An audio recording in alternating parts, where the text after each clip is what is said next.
Greetings. I'm sorry to have to give this remote lecture today, but hopefully it'll work, and feel free to ask me questions later when I get back and we see each other next week.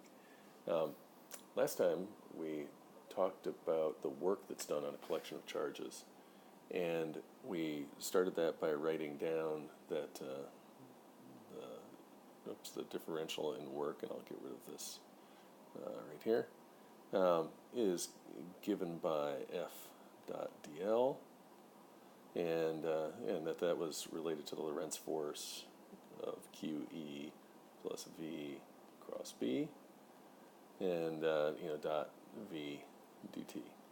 Okay, and then we took the derivative, the dt on both over to the other side, I should say, and the work done per unit time, or the derivative of the work, is equal to the integral of, we did point out, of course, that before I jump the gun here, that this vector right here, v cross b, is perpendicular to v, so therefore the dot product of this is 0, and we only have to worry about E dot v, but Q times v is a current, and so we can write this as E dot J d tau. It's a little bit of a jump here because we were talking about a single charge Q here, and we've gone to the volume current J here, so therefore we have to integrate over the volume. Okay. Now, the neat thing about this is that we can use Maxwell's equations and some vector calculus to write the next equation. I'm not going to show you every step of the way there. It's written on the book. But let's just write the result of that exercise. And so just using Maxwell and some vector calculus, one can get from this previous equation to this equation, minus d dt of an integral over a volume of 1/2 of fields, okay, field energy densities, right? Oops, I shouldn't have written E squared, plus B squared over mu naught. Okay, so that's just the energy density in the fields, right? The time derivative of that, minus 1 over mu naught of a surface integral, okay, of E cross B, right, dot dA. Okay, so we integrate the perpendicular to the surface component of E cross B, right, over the surface. So, let's actually write out what this is kind of in words, right? This piece right here is minus d dt of the total energy in the, because it's an integral over volume, right, the total energy of the fields. Okay, so that's what that is, right? And this piece right here is the energy in the fields, right, that is flowing into or out of the volume. So I'll write it as energy in fields flowing in or out of the volume. Okay, so or of the volume V through the surface S, right? Okay. So this is kind of neat. I mean, what we have is that we have the work that is done on the charges. That's the thing on the left-hand side, right? Work that's done on the charges is related to the total energy in the fields. In other words, the fields can do work on the charges, right? But then the fields lose energy, right? Or there could be some energy in fields that's actually flowing into or out of the volume. Okay, so let's just kind of imagine. I'm gonna write this down in just as a simpler equation. Just replace all the symbols up there with A equals B, minus C. Okay. Okay. So let's just talk through some cases here. All right. So let's imagine that we are somewhere where B is equal to 0. Okay, so this term right here, there's no energy density in the fields, right? We can have that there's work done on charges, and it's done by energy in the fields flowing into or out of the volume. Right? We can be in a situation where there's no energy flowing into or out of the volume, so C is 0, right? And the work done by the charges is just obviously the loss of energy in the fields. Okay, in other words, this is the fields doing work on the charges, right? That's if C is equal to 0, right? Let's say there's no work on the charges, right? That does not mean that the field energy has to be constant, because the field energy can be something, but it can, it can leave that volume.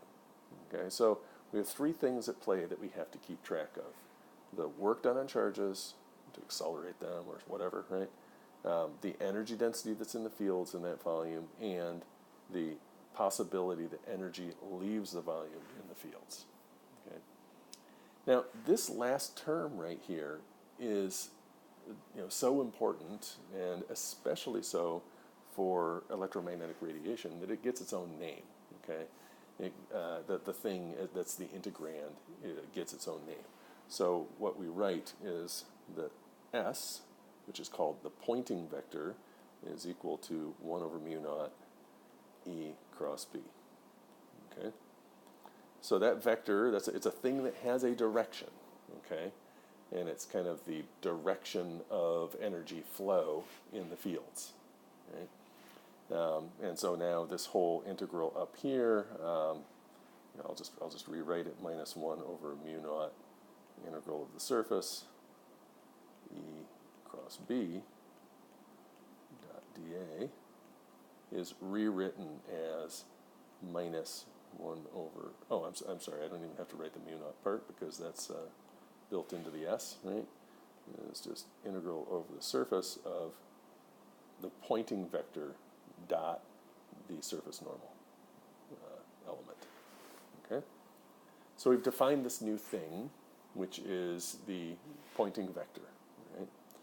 And because we have that Poynting vector that we can stick in this place right here, right, which we did down here, right? So we can just rewrite this more simply with the S, right?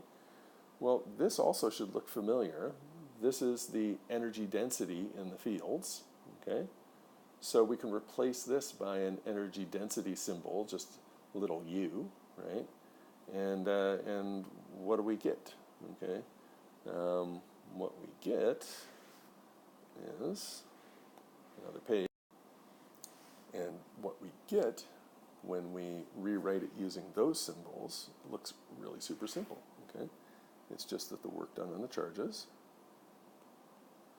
is equal to the minus the time derivative of the energy density of the fields in that volume, right, little u, okay, minus the surface integral of the Poynting vector dot dA. Okay, and this thing right here has a name because it's so cool, and that thing is called Poynting's theorem.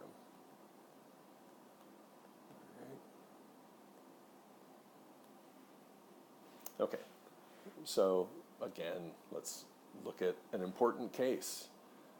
One important case is empty space. Okay, if we have empty space, then we have no charges. So, all right, let's see if I can, that's right, hold on. Empty space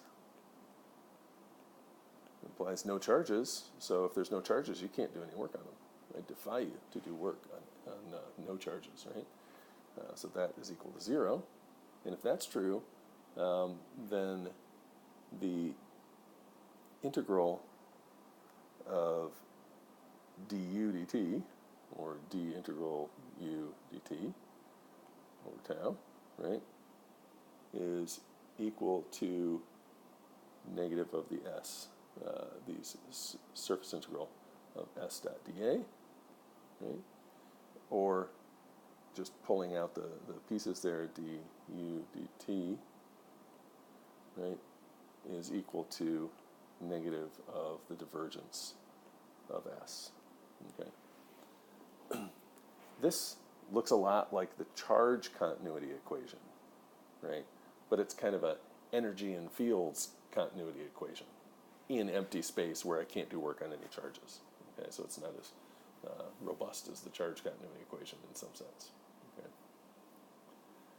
All right, so let's just review here. What we've done is we've introduced energy density and fields, and we've looked at how they can do work on charges that are in a volume of space.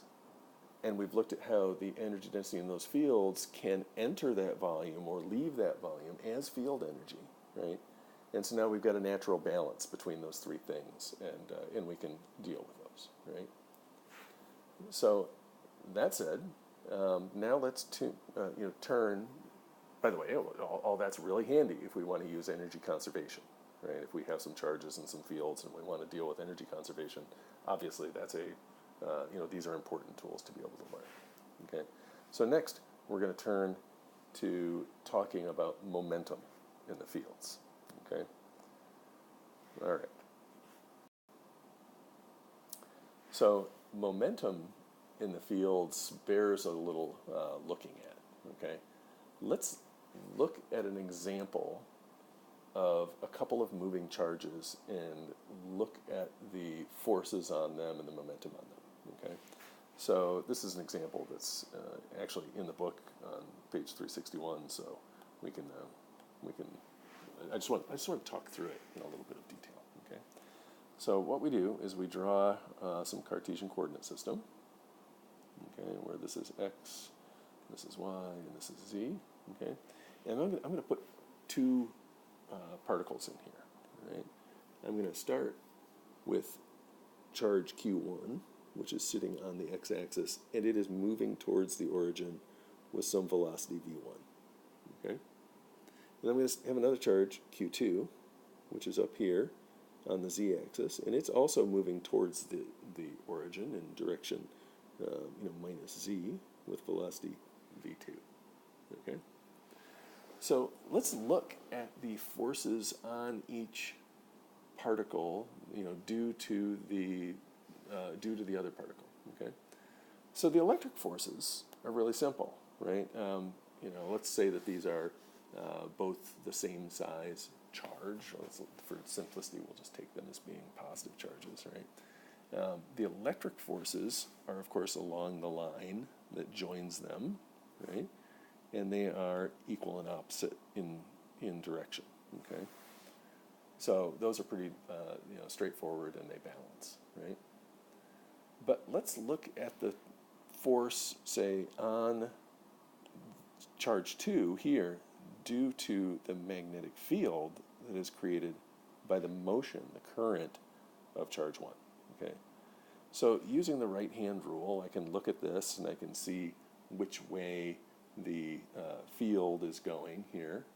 And, I just realized I created a left-handed coordinate system, and that is evil because I wasn't paying enough attention. So I'm gonna erase a couple of my markers here, and I'm just gonna rewrite those, and I'm gonna say this is x, this is y. So the first charge is gonna have to be, or the second charge is along the y-axis, not the z-axis. This is z. I can't quite handle having a left-handed coordinate system, right? Okay, back to what is the field created by charge 1 at the position of charge 2? I use the right-hand rule, and I can see that field is going off in the minus z direction, right? This is the B1, field, okay?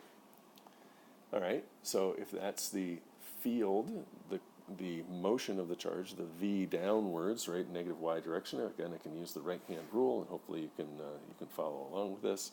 And you can see that the force is in this direction, right? This is the force on charge 2 due to the motion of charge 1. It is in the plus x hat direction. This is in the plus x hat all right here. Okay. All right, great.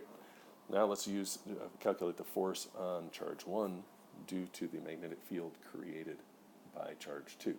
So of course the first thing we have to do is find the magnetic field. So go ahead and do that. Oh, wait a second so that you can do it.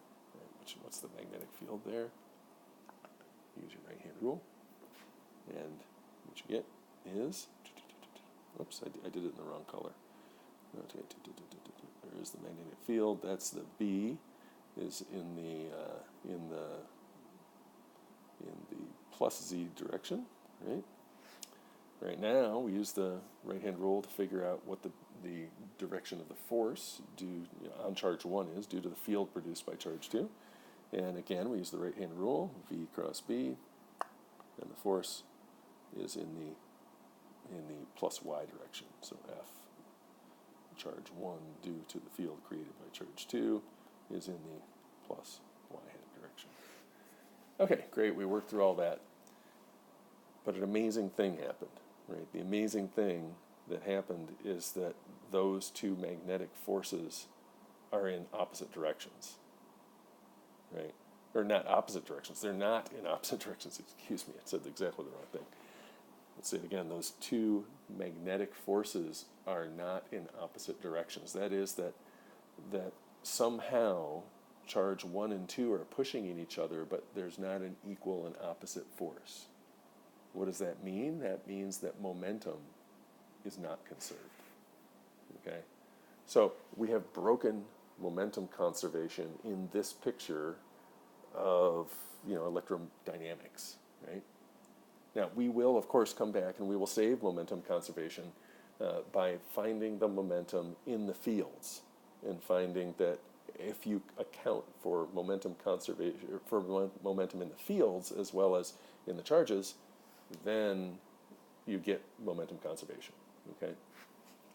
So, again, let's go back. Let's, sort of like we did with energy density, right?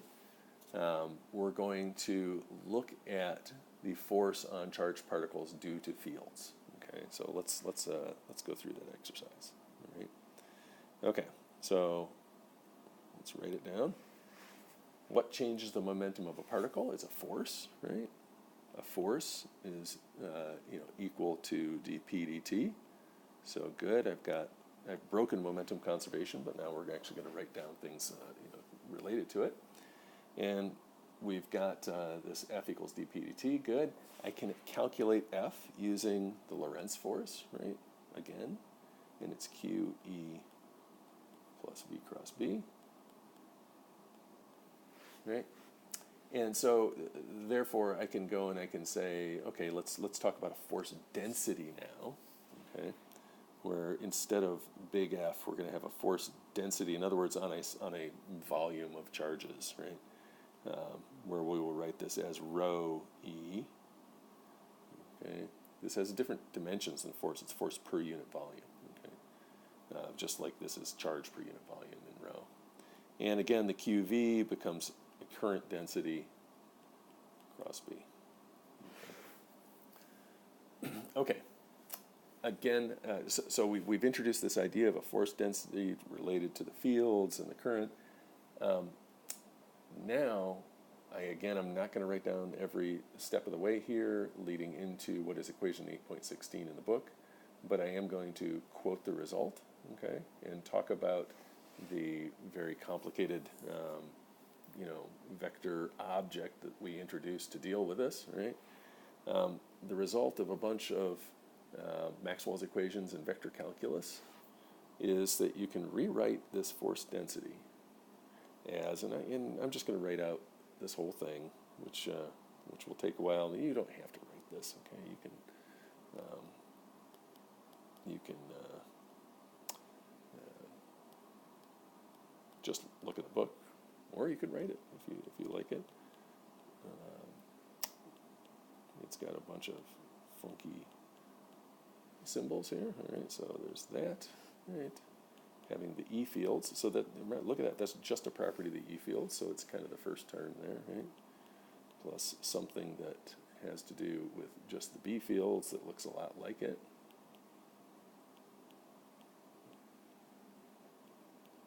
Okay, plus B dot grad B. Okay. All right, now, and we're not done yet. We're not done yet. We have to write down two more terms. Minus 1/2 of the grad of the energy density. So we're going to E squared plus 1 over mu naught B squared right, minus epsilon naught d dt E cross B, the Poynting vector, right? Okay, so what we have here is that there's a force density that has some things that look familiar, right? Like the gradient of the energy density. That kind of makes sense, you know, forces related to gradients of energy. That, you know, that sounds like old style mechanics. And then time derivatives of the Poynting vector. Okay. All right. So, but we want to write this in a more compact way, and it turns out that we can do so if we introduce a new thing that is called the stress energy tensor. The stress energy tensor swallows up this piece right here, but does not swallow up this. So we're going to be left with this, okay? And it swallows up these things as well. So in the end, this is where we're going. We're going to rewrite this equation as the force density is equal to this divergence. Excuse me, I wrote this wrong.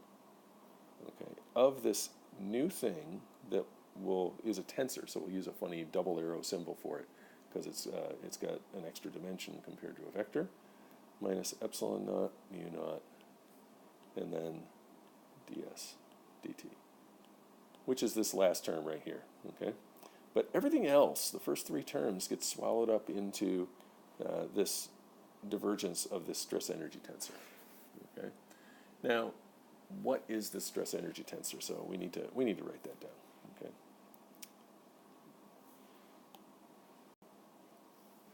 Okay, so we're going to write down the stress energy tensor just to be explicit about it. Here it is, and this is not something that's that I would expect you to be able to derive, you know. But the vector calculus formula that we wrote down on the previous page is solved if you have this object. Okay, and the object is given by this notation, EI, EJ, minus 1/2 Kronecker delta, IJ, right? And then magnitude of E squared, right? Plus 1 over mu naught, and then BI, BJ, right? Minus 1/2 Kronecker delta, B squared. Okay, so it's really symmetric between the E and B fields, right? Those two things, you know, they obviously give equal contributions to the stress energy tensor, just with different prefactors, you know, the epsilon naught versus 1 over mu naught in front of them. Okay, so that's pretty beautiful, actually. Of course, let's look and see what happens for the elements where I equals j versus the elements where I is not equal to j, right? So first of all, let's just deal with I is not equal to j, okay? And in that case, the Kronecker delta terms, right, that delta becomes 0. And so now we have Tij, whatever element it is, you know, Ti and j are different, only gets the, you know, this piece of it right here and this piece of it right here, right? So we get epsilon naught Ei, Ej, right, plus 1 over mu naught Bi, Bj. Okay, whoops, I better curl my j there so you can see it. Okay, if I equals j, in other words, if you're on the diagonal of this tensor, and really, tensor is just, you know, for me, it's a fancy name for a matrix. Okay, this is really just a 3x3 matrix because there's an x, y, and a z component to each of these fields, right? So I and j run through x, y, and z, or 1, 2, and 3, right? And so you've got a 3x3 matrix, and for t, right? And there's the on-diagonal components, which is when I equals j, and there's the off-diagonal components when it's not. And so let's write down the on-diagonal components. The on-diagonal components, you know, have this piece from here, but this is also sitting here. And what does this mean? This e squared really means e e1 squared plus e2 squared plus e3 squared. It's the dot product, right? So when we think about e11, we will get e11 minus a half of e11 squared, right? So e11 squared minus a half of e11 squared minus a half of e22 squared, e2 squared minus a half of e3 squared, right?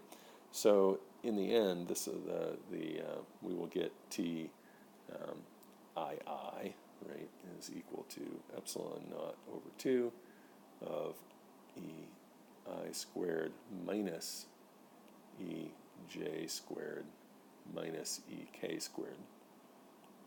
So the the on diagonal II element has contributions from the fields in the other dimensions. Okay? And of course, the same thing is is true over here, right? 1 over 2 mu naught of bi squared minus bj squared minus bk squared. Okay. All right. So that's the object that is allows us to write. This is one of those things of taking a fancy equation, introducing some new notation, and then you get something beautiful out of it. Okay, which is the divergence of this tensor minus epsilon naught mu naught d pointing vector dt. Right, and we have a momentum-ish type thing. It's not expressed totally in terms of momentum yet, but it's a force density thing, and it tells us how the force on the charges, right? If you look at this, the force on charges in some volume is related to the divergence of this stress energy tensor, right? Minus the change in the pointing vector at that spot in space, right? Now, let's note here that the divergence of a vector field, right, is a scalar. Here we have a vector in this term, obviously, and a vector in this term, obviously, right? And here we have a tensor that we're taking a divergence of, and so the divergence of a tensor gives you a vector. Okay, so just don't get upset about dimensionality or anything there. Okay. Okay. Now another way to write this is to actually integrate this over the volume. Okay. And instead of force density, we'll be back to our friend the force, on charges in some volume. Right? So I'll call that total force on charges in the volume V. Right? Since I'm integrating this divergence over a volume, I can change it into a surface integral. Okay. So now I've got a surface integral of this dot dA. I tried to write the funny little double vector here. Okay. And minus epsilon naught mu naught, and then d dt of the integral of S over the volume. Okay. All right. So we've got some strange objects here. A tensor dot a vector that I'm integrating over a surface, and the integral of a vector over a volume. Okay. Okay. So let's talk a little bit about what this tensor thing is. Okay, because it's allowed us to express forces on charges in a volume in this beautiful way, and we should try and build at least a little bit of sort of feeling for it. Okay, so what is it? It's a rank 2 tensor. It's called, which for me is a 3x3 matrix. Okay, it is a local quantity, right? It is entirely calculable from the local E and B fields. So you look at this. You go to a point in space, right? And you can calculate this tensor, right? You can calculate all these field components, and boom, you've got it, right? So you can calculate this thing at any given point in space, right? In the static case, so in the case where there's no time variations going on, right? Then this term right here is 0 because it's got a ddt in it. We're talking about the static case, right? And what this means is that this force right here on charges is equal to an integral over a surface of this tensor dot dA, right? So let's actually just, well, I'm not going to pull out that term, but in the static case, we only have to worry about this, right? And what that means is that the stress energy tensor gives the force per unit area, because I got to end up with a force, and I'm going to integrate over an area. So therefore, this has to have dimensions of force per unit area, right? That is, in mechanics, a force per unit area is a stress. Okay. So in other words, if I have a cross-sectional beam, right? Let's say I have some square beam. I'm going to a mechanics example here. Okay. If I have a cross-sectional beam, right, and I anchor this end, say, to a wall, right, and then I pull with a force F on this side, right, in tension, right, and this thing has a cross-sectional area A, then my stress, right, is F over A. Okay, so that's a force per unit area, and with the same dimensions as this stress energy tensor. That is a tension stress, right, in this case. I could also create a shear stress if I took a similar beam, okay. So let's just draw it like this. And then I take an anchoring block or a big block here, right? And then just in a line with this, I put a different one on this other side, right? And I apply a downward force to try and shear this thing. Okay, so I'm pushing downwards on this block with force F, and I'm going to, of course, have to push up with this block with force F to keep anything from going anywhere, right? And I have the left-hand block here and the right-hand block here, separated by the dotted line right there, right? On the left-hand side, the force is up. On the right-hand side, the force is down, right? But what this is doing now is putting this section of this beam into shear, right? It wants to cut in half, right? So that shear stress, okay, this is shear stress, has units of F over A, right? Now, these may seem kind of silly, right? But notice that both of these surfaces, okay, I'm gonna outline them in green. Okay, here's a surface right here, right? It is a surface with a normal, say, in the plus x hat direction, right? And this kind of stress up here is along the normal, right? It's a stress. This pulling stress here. The direction of the force on the surface is the same direction as the surface normal.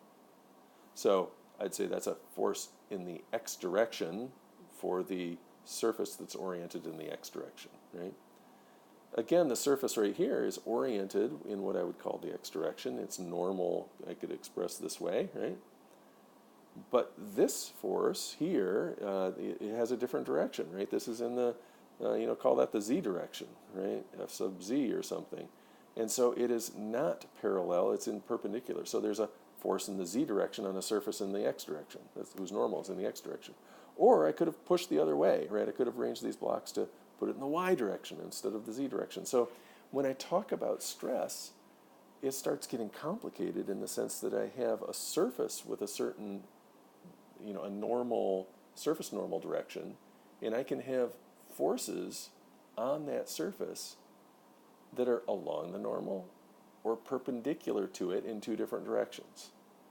And this is why the stress energy tensor ends up being a 3x3 thing, because I have to talk about, on a surface, a force per unit area. Well, I've got three quantities I can give, right? And so the thing that I end up doing is talking about surface in the x hat direction, force in the x hat direction, right? Well, let's actually look at that. So this stress energy tensor now, let's actually just make sure I'm using the right color. Okay, the stress energy tensor can be represented by a 3 by 3 matrix, okay? And I can label all these things as what direction the surface normal is and what direction the force is, okay? T, Y, Y, of course, T, Z, Z. Those are the ones that are along it, right? T, Y, Z, right? T, Y, X, T, Z, X, and T, Z, Y. Okay. All right, so if I look at I go into some little volume, right? And I look at that little volume, okay, as a cube, then I can go to one of these surfaces right here, right? And let's say that this is the one that's directed in the y hat direction, so n hat equals y hat for this surface, right? I've got T, Z, Y, force in the z direction on the y hat, surface, right? T, X, Y, right here, and T, Y, Y. Okay? And then I could go to another surface up here, and I said this was the z direction, right? So n hat equals z hat here, right? And I've got the t in the zz is here, right? T in the yz is here, and t in the xz is here, right? And so and I can do this for the other surface as well, right? So I can keep drawing these. So Tij, right, is the force per unit area. So I'll write that out. In direction I, right, acting on a surface with normal J. Okay.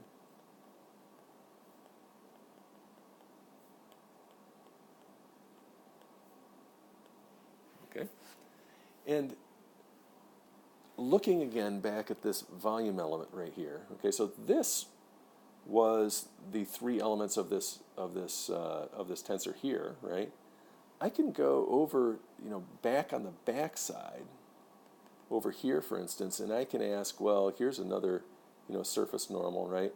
Is the stress energy tensor the same, same values over there? Like, is it a uniform field stress energy tensor, or is it changing? Does it have a slope or something like that, as I go from the front and the back to the back side of this volume element? Well, you can imagine then that just like a vector field, as I zoom into this volume element and make it really small, right? If it's different on one side than the other, then that's telling me that the vector field is not uniform. In this case, I'm asking whether the elements of the stress energy tensor are not uniform. So therefore, you can imagine that I can calculate things like the divergence of the stress energy tensor, right, by looking at how it changes from the front surface to the back surface, or the one side to the other side, right? And that's the meaning of this, of the divergence that we wrote down on the previous page, right? Which I'll write down again here just to remind you of it, which is that the force density is equal to the divergence of the stress energy tensor, and then minus epsilon naught mu naught of the time derivative of the Poynting vector. But this is the thing that I'm talking about right here. So you can visualize the divergence of the stress energy tensor in this way. Okay. All right, we will come back and try and use these things a little bit next week. All right, cheers and have a good weekend.